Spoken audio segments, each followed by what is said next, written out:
Fire প্রতি বছরই বেশ কিছু নতুনত্ব নিয়ে আসে, নতুন নতুন ম্যাপ, নতুন নতুন ক্যারেক্টার স্কিল। যদিও বা এই মুহূর্তে একটু কিছু ফাইটে আমরা জড়িয়েছি। দিবস গেমিং তারা কিন্তু ফাইট করবেন এই মুহূর্তে। সামনে রয়েছেন অপু ভাই 2.0, সেখানেও কিন্তু বেশ কিছু ভালো ড্যামেজ মারুফ জুড়েছেন।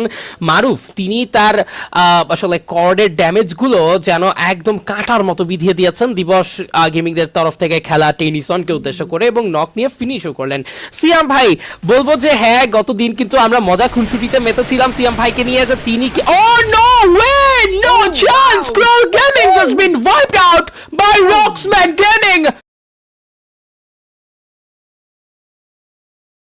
Some jawline, Rocksman Gaming এবার ক্রুকে জাস্ট নিজের জলাইন দেখালো, যাচ্ছে নালো, রূপ জানালো যে রক্সম্যান গেমিংরা শুধু খেলতে আসেনি, শুধু অংশগ্রহণ করতে আসেনি, এসেছে সবাইকে থামিয়ে দিতে, সবাইকে বুড়ো আঙুল দেখাতে এসেছেন, সবাইকে চুপ করিয়ে দিয়ে এবার রক্সম্যানদের যেন জয় জয়কার, একটা জয়ের মিছিল যেন তারা বের করবেন, এমনই একটা ব্যাপার কিন্তু তৈরি হয়েছে। তবে লবির অন্য প্রান্তে কিন্তু ফাইটে জড়ানোর একটা সম্ভাবনা রয়েছে। দেখো তিনটে দল, দুরন্ত অফিসিয়াল, ডন ভাই, রাত ভাই, তিনটে দল যেন একটা ত্রিমুখী সংঘর্ষ, একটা ট্রায়াঙ্গল ট্র্যাপ ক্রিয়েট হতে পারে। নির্ঝর এই মুহূর্তে ড্যামেজ দিয়েছেন নানাকে, তবে এই বট তিনি উল্টো মুখ থুবড়ে পড়লেন। ডন ভাই যেন এক্সামেটের প্রতিটি হেডশট প্রপার কানেক্ট করেছেন। ডন ভাই জানেন হাউ টু ডমিনেট রাশার, এবং ডন ভাই সেই প্লেয়ারগুলোকে কমপ্লিট চেস করছেন, বাট রাদরা পর্যবেক্ষণ করছে, যেটা খুব বেশি প্রয়োজন বলবো গোলটু। অ্যান্ড এই পর্যবেক্ষণের পরেই কিন্তু বুঝে শুনে আক্রমণটা করবেন। শুভ ইতোমধ্যেই কিছুটা ড্যামেজ প্রাপ্ত হয়েছিলেন, বাট মানিক সেখানে কিন্তু বেশ ভালো একটা সাপোর্ট দিয়েছে থ্রু ক্যাসি।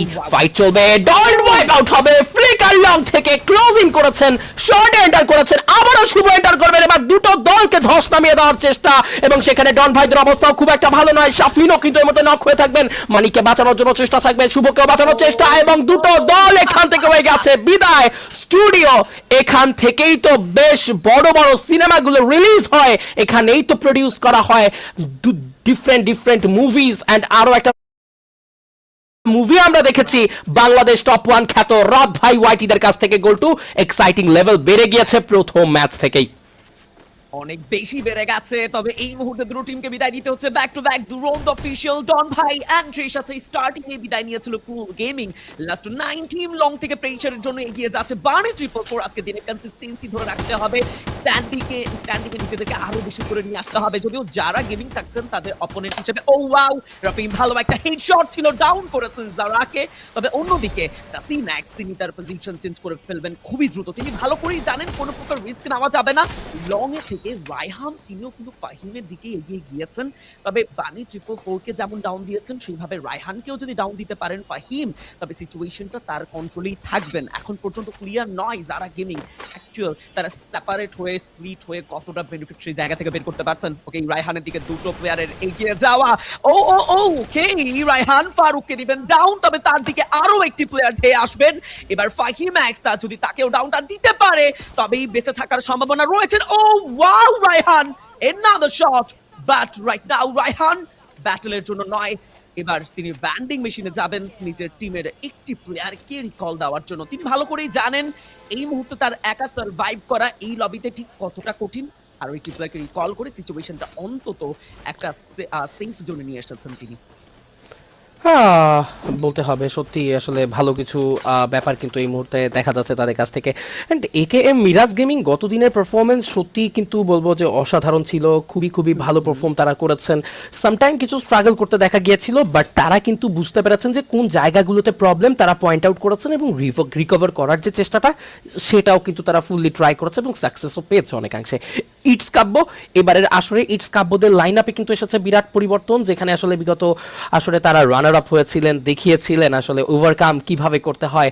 তবে এবার ফেরত এসেছে শায়েককে সঙ্গে নিয়ে, সঙ্গে থাকবেন রক, রয়েছে নাইম। ক্লোজ রেঞ্জ ব্যাটলের প্রস্তুতি গ্রহণ, নাইমের কাছে থাকবে M590 টিম মেম্বার। এই মুহূর্তে কিন্তু ইজি করতে চাবেন, বাট রক হয়ে পড়েছেন নক। মিফতার এইচপি অনেকটা লো, বিগত বছর কিন্তু আমরা দেখতে পেয়েছিলাম অসাধারণ কিছু পারফরমেন্স, বাট এবার কি সেই কাজটা করতে পারবেন? শারিন নিয়েছেন এবার কাব্যকে নক, দুটো প্লেয়ার নক হয়ে যাবেন। নাইম সিচুয়েশন কন্ট্রোলে নিতে কিন্তু একটা কাউন্টার দিলেন, তবে এবার এইচপি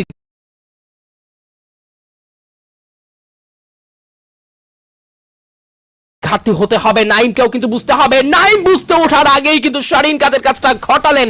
শায়েক এবার কিন্তু এই জায়গা ছেড়ে পালানোর প্রচেষ্টা করছিলেন, বাট চলে এসেছে সিয়াম ভাইয়ের তরফ থেকে সবুজ ওয়াইটি, যেন দুর্গ গড়লেন, নক করলেন, ফিনিশ করলেন, শাট ডাউন করলেন। এন্ড সিয়াম ভাই right now they are the elimination leader গোল্টু।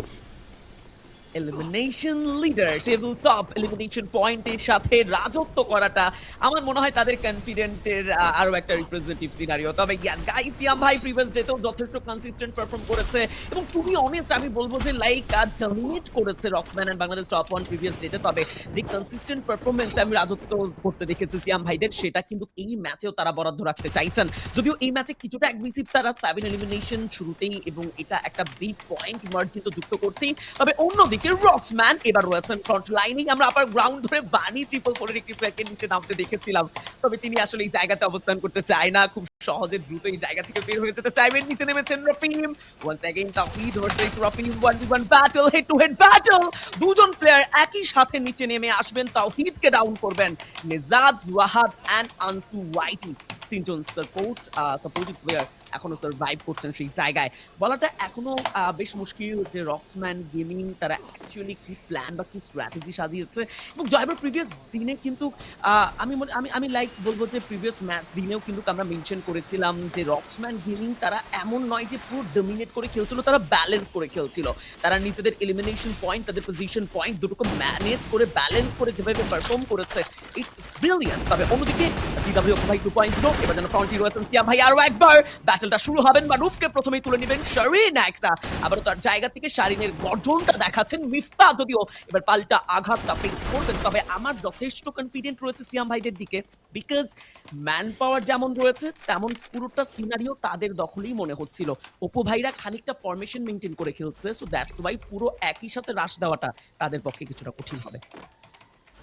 একদম বলতেই হবে যে কিছুটা কঠিন তো হবে, তবে একদম দেখো অসম্ভব কিন্তু নয়। এবার কিন্তু আমরা বিরাজকে দেখতে পাচ্ছি, তিনি সাইড চেঞ্জ করছেন। বানি 444 এক্সপেকটেশন ডিমান্ড ফিল আপের যে ব্যাপারটা গতদিন কিন্তু তারা চেষ্টা চালিয়েছেন, অসম্ভবভাবে কিন্তু তারা নিজেদেরকে টিকিয়ে রাখার লড়াইতে ছিলেন। এবং বলবো যদি টপ 6-এর হিসেব বিবেচনা সেখানেও তাদের নামটা ছিল, বাট আজকের দিনে আরও বেশি উঠে আসতে পারেন কিনা, ঘুরে দাঁড়াতে পারেন কিনা দেখবার অপেক্ষা।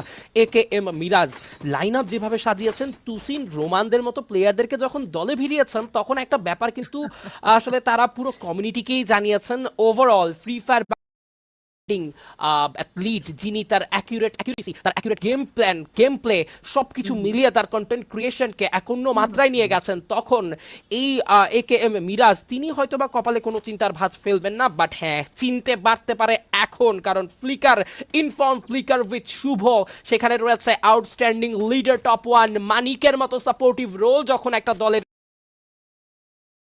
রয়েছে। রাত ভাইদের এগেইনস্টে এবার কি করবেন, বাট ডিবস গেমিং হ্যাজ থেকে এটা ওয়াইপ আউট হয়ে গেছে। রক্সম্যানদের নাম বারবার যেন এগিয়ে আসছে, এবার কি করবেন। এবং সেই সাথে কিন্তু আমরা নাইস ফ্লিকার শট কানেকশন, ফ্লিকারের শট পেয়েছে কানেকশন।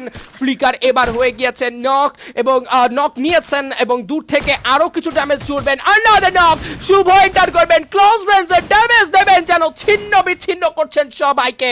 বাট করবেন তো করবেন কি, বলছিলাম সংখ্যা বাড়তে পারে যখন এই রকম একটা এক্সপেরিয়েন্স টিমের এগেইনস্টে কম্পিট করতে হয়, কাজের কাজটা কিন্তু করতে হবে। গত দিন কিন্তু AKM মিরাজরা head to head battle, head to head ফাইটে তারা কিন্তু রাত ভাইদের দেখা পেয়েছিলেন, আজকেও পাচ্ছেন। একই গ্রুপে থাকার দরুন কিন্তু ব্যাপারটা তৈরি হয়েছে। সো সেই হিসেব বিবেচনায় রাত ভাইরা কিন্তু আবারও অনেকটাই কিন্তু বিপদে ফেলে দিলেন। আর একটি মাত্র প্লেয়ার রোমান এক্সপেরিয়েন্সের জায়গাটাতে তিনি এই জায়গায় লাগাতে পারবেন কাজে। Shuvo nice, oh my goodness, what are you doing Roman, come on double knock in a row, double headshot ভাই, this is Roman for you. Bangladesh top 1 come down, this is the time.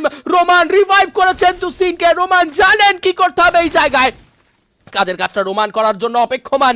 আবারও কিন্তু মানিককে এই মুহূর্তে কিন্তু তিনি স্পট করে রেখেছেন, জানেন মানিক উপরে ওঠা মানেই মানিকের হেলমেট উড়িয়ে দেওয়ার মতো একটা অ্যাঙ্গেল তিনি পেয়ে বসবেন, এবং সেখানেও তুসিনকে কিন্তু এবার রোল প্লে করতে হবে। বাট ফ্লিকার আকাশ থেকে তুসিনকে নামিয়েছেন না করে, এবং সেই সাথে কিন্তু আবারও সিচুয়েশন করবেন actually Roman. That's the question goal to Roman এবার একা। Nice, look Roman, the true savior for AKM Miraz Gaming. Miraz, Miraz যাদেরকে চুজ করে, মিরাজ জেনে শুনে চুজ করেছে কাকে। দলে ভেরালে শঙ্কামুক্ত থাকা যায়, রোমান এবং তুসিন হাইলি সেই কাজটা করে যাচ্ছে। Hats off. একদমই জোন শ্রিঙ্ক করছে এবং যারা গেমিং তাদের রোটেশন এবং তারা ব্যস্ত। টিমের প্লেয়ারগুলো এখন আসলে একত্রিত হবে, তারা লাস্ট জোনের জন্য প্রিপারেশন নিবে। যারা গেমিং প্রিভিয়াস ব্যাটেলের কথা আমরা মেনশন করছিলাম, ম্যান পাওয়ারগুলোকে রিকল করে খুব দুর্দান্ত একটা পারফরমেন্স তারা সেই ব্যাটেলে দেখিয়েছেন। তবে এই মুহূর্তে রক্সম্যান আরো একবার ব্যাটেলে যাবেন, যেখানে শুরুতেই তাওহিদকেই টার্গেট করা, তাকেই তুলে নেওয়া, এটা তবে কিশোর ইঙ্গিত দিচ্ছে এই মুহূর্তে উইথ 10 এলিমিনেশন পয়েন্ট রক্সম্যান তাদের অপোনেন্টই আমরা অপু ভাই 2.0 দেরকে দেখতে পাবো। রাহাত এগিয়ে যাবেন, তবে রাহাতের সাথে সাথে তার টিমের আনসু হোয়াইটের দিকেও নজর রাখতে হবে, কারণ প্লেয়ারটি ডাউন হয়েছিল, রিকল পেয়েছেন, আবার লং থেকে কিছু চার্জের চেষ্টা। তবে এবার শর্ট রেঞ্জে রাহাত যথেষ্ট মারকুটে ভঙ্গিতে পারফরমেন্সের চেষ্টা করছেন। আমি বিলিভ করি যে রক্সম্যান গেমিং অ্যাকচুয়ালি তাদের পজিশন গ্র্যাব করতে একেবারেই ছাড়েনি এবং এই মুহূর্তে মারুফ দ্য লাস্ট ওয়ান অ্যাথলেট এবং তাকে বিদায় দিলেই কিন্তু এই সিচুয়েশনে অপু ভাইদের রাজত্ব কিছুটা ক্ষীণ হবে এবং আরো একজন অ্যাথলেট যদিও লং এ রয়েছেন সেই দিকে নেজাদ এগিয়ে যাচ্ছেন M590 হাতে, ভালো একটা টেক ডাউন দিবেন and goodbye. I think like Joy bro, এরকম একটা সিচুয়েশনে রক্সম্যানদের এই প্রেসার, এই অ্যাগ্রেসিভনেস চেষ্টা করতে না ম্যানদেরকে এবার কিছুটা হলেও I think like Joy bro, এরকম একটা সিচুয়েশন গ্র্যাব করতে একেবারেই ছাড়েনি। যদিও লং এ রয়েছেন সেই দিকে নেজাদ এগিয়ে যাচ্ছেন M590 হাতে, ভালো একটা টেক ডাউন দিবেন এন্ড গুডবাই।